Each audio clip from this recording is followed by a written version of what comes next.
Ce dont je vais vous parler maintenant est quelque chose que j'ai toujours gardé secret, quelque chose que je n'aurais jamais osé dire à haute voix, mais que l'anonymat sur Internet me permet d'exprimer. Je suis un stalker. Pendant quelque temps, j'ai suivi une fille depuis la gare jusqu'à chez elle. Je l'ai rencontrée pour la première fois dans le métro, en revenant du travail. Au milieu d'autres passagers à l'apparence banale, elle semblait rayonner. C'était une jeune femme aux longs cheveux noirs, dont le beau visage était d'un ovale parfait. Elle était magnifique. Quand elle est descendue, je n'ai pu m'empêcher de la suivre, presque machinalement. Après avoir traversé une avenue commerçante, je l'ai suivie dans une rue sombre, éclairée par quelques lampadaires clignotants. J'ai bien pris soin de garder une certaine distance, par peur de l'incommoder. Je n'y ai pas pensé sur le moment, mais au fond, je savais déjà que ce que je faisais n'était pas correct. Elle vivait dans un immeuble d'une copropriété, au centre d'un quartier résidentiel.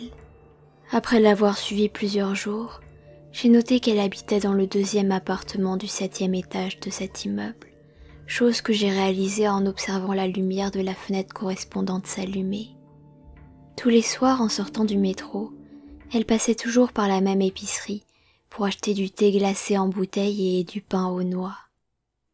Je ne sais pas si elle les consomme le soir pour le dîner ou le matin comme petit déjeuner, mais depuis que je la suis, c'est une de ses habitudes quotidiennes que j'ai pu remarquer. Sans même m'en rendre compte, je suis devenue un stalker et j'ai continué à la traquer ainsi pendant un mois. Bien sûr, je ne lui ai rien fait, je n'ai jamais pensé à toucher un seul cheveu de sa tête. Je savais que mon attitude était problématique, mais je n'arrivais pas à arrêter. Je n'avais aucune envie d'arrêter. Pour tout vous dire, je ne sais pas trop ce que j'attendais, ni quel était mon but. C'est juste que je l'aimais bien. Elle descendait toujours du train à la même heure, passait par la même épicerie, en sortait puis rentrait chez elle en suivant le même itinéraire. Je sais que ce détail montre à quel point je la traquais, mais vous avez déjà compris quel genre de personne je suis. Au cours de ce mois, j'ai constaté que l'écart maximum par rapport au temps qu'elle prenait habituellement pour rentrer chez elle était d'1 minute et 1 seconde, jamais plus. Il n'y avait pas de place dans sa routine pour une discussion avec un inconnu. Il n'y avait donc pas de place pour moi dans la vie de cette fille. Je ne pouvais que la suivre. Ce soir-là, comme tous les autres à 1 minute et 1 seconde près, elle est arrivée devant son immeuble à 20h, 25 minutes et 31 secondes. Comme d'habitude, j'ai chuchoté « au revoir » lorsqu'elle est arrivée devant sa résidence, et j'ai fait demi-tour. Il ne me restait plus qu'à rentrer chez moi. Ce n'est qu'après avoir commencé à marcher que j'ai entendu des bruits de pas derrière moi. Je n'ai pas trouvé cela suspect au début, ça ne me dérangeait pas. Il y avait d'autres personnes dans cette rue ce soir-là, mais j'ai rapidement constaté que ces pas légers me suivaient, et ce, peu importe la direction que je prenais.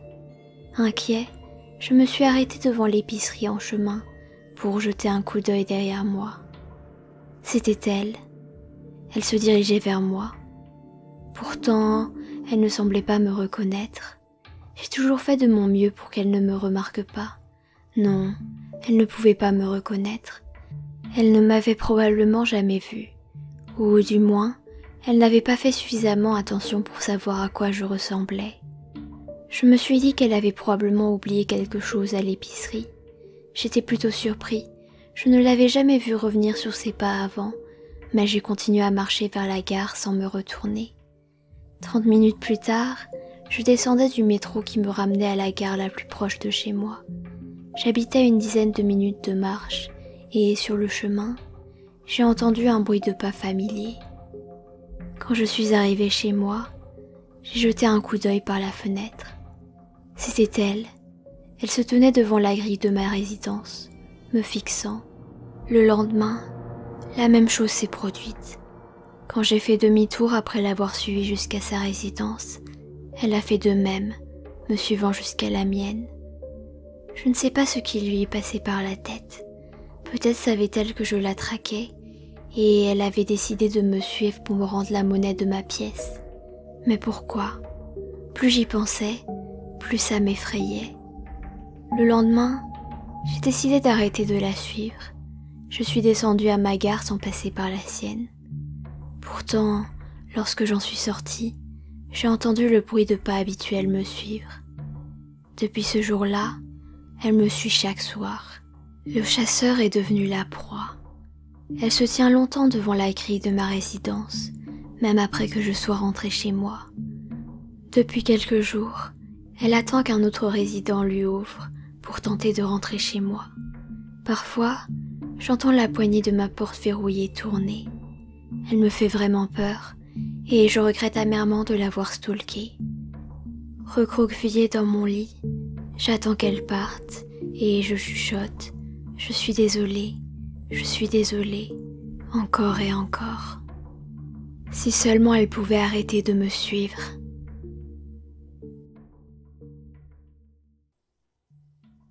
Quand j'étais petite, mes parents me lisaient souvent la même histoire pour enfants, qui s'appelait « Je ne veux pas dormir ».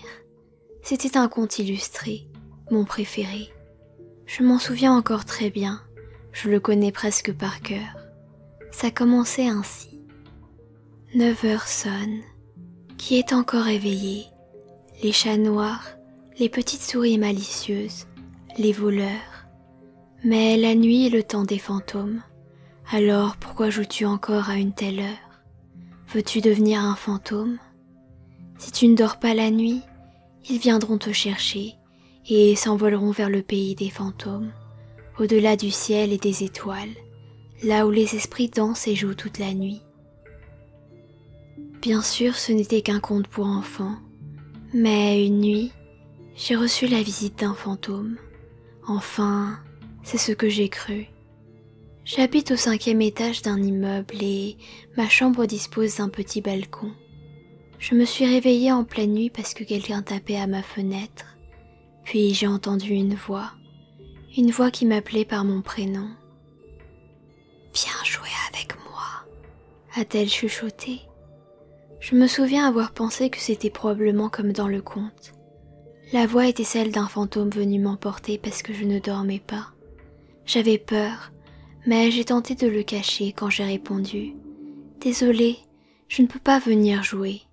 C'était vrai, je ne devais pas jouer la nuit, et encore moins avec des inconnus. Quelques jours plus tard, le fantôme est revenu. Mais cette nuit-là, mes parents avaient laissé la fenêtre ouverte parce qu'il faisait chaud. Seule une moustiquaire coulissante me séparait de l'extérieur. À nouveau, le fantôme m'a appelé par mon prénom, puis m'a demandé de le rejoindre pour jouer sur le balcon. J'ai à nouveau refusé, mais cette fois, le fantôme était en colère. Je pouvais sentir l'impatience dans sa voix. « Pourquoi ne viens-tu pas sur le balcon? On pourrait tellement s'amuser ensemble. Viens jouer avec moi. » J'avais si peur. Je me suis retournée pour être dos à la fenêtre et j'ai fait de mon mieux pour ignorer ses appels. Espérant l'apaiser et le faire partir, j'ai dû lui dire « Je ne peux pas jouer avec toi ce soir. Reviens demain. » ou quelque chose du même genre. Il y eut quelques secondes de silence, et j'ai poussé un soupir de soulagement, pensant m'en être débarrassée même si ce n'était que temporaire. Puis, j'ai entendu la moustiquaire coulisser, grinçant sinistrement dans ses gonds. Quelque chose, ou quelqu'un, venait d'entrer dans ma chambre. J'ai cru que c'était le fantôme. Il était donc venu m'emporter, comme dans l'histoire.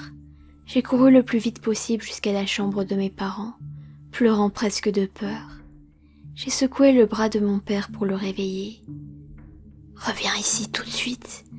Viens jouer avec moi », s'est exclamé le fantôme depuis le balcon. Son ton menaçant trahissait sa colère. Mon père s'est réveillé et a couru vers ma chambre après avoir entendu la voix m'appeler. Je l'ai entendu crier « Sors d'ici !» Ma mère m'a pris dans ses bras, me couvrant les oreilles, et je me suis endormie dans le lit de mes parents. Quand je me suis réveillée le lendemain matin, tout semblait normal, et depuis, je n'ai plus été visitée par des fantômes. Maintenant, passons aux faits.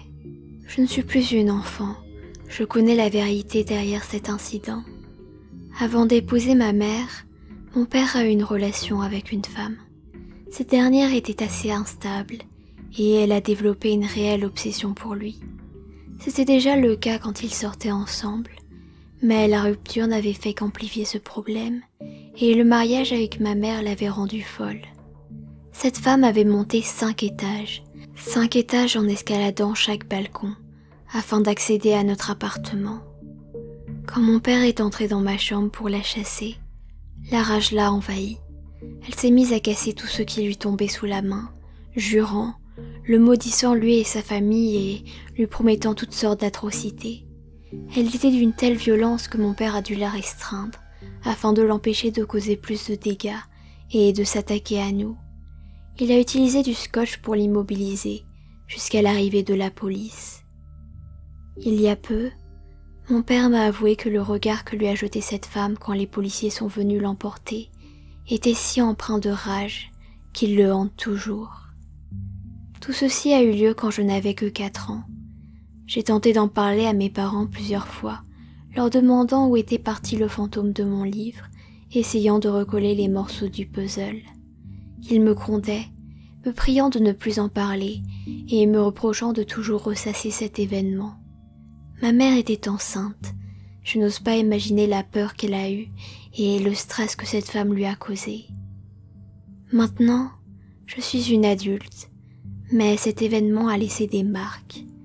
Les nuits d'été, j'évite d'ouvrir mes fenêtres, et ce même si la chaleur est insoutenable. Parfois, quand je suis sur le point de m'endormir, je me réveille en sursaut, comme si j'entendais à nouveau cette voix familière, les tapotements contre la vitre et le coulissement de ma moustiquaire. Je n'ai pas gardé beaucoup de souvenirs de mon enfance, mais celui-là, je ne pourrai jamais l'effacer.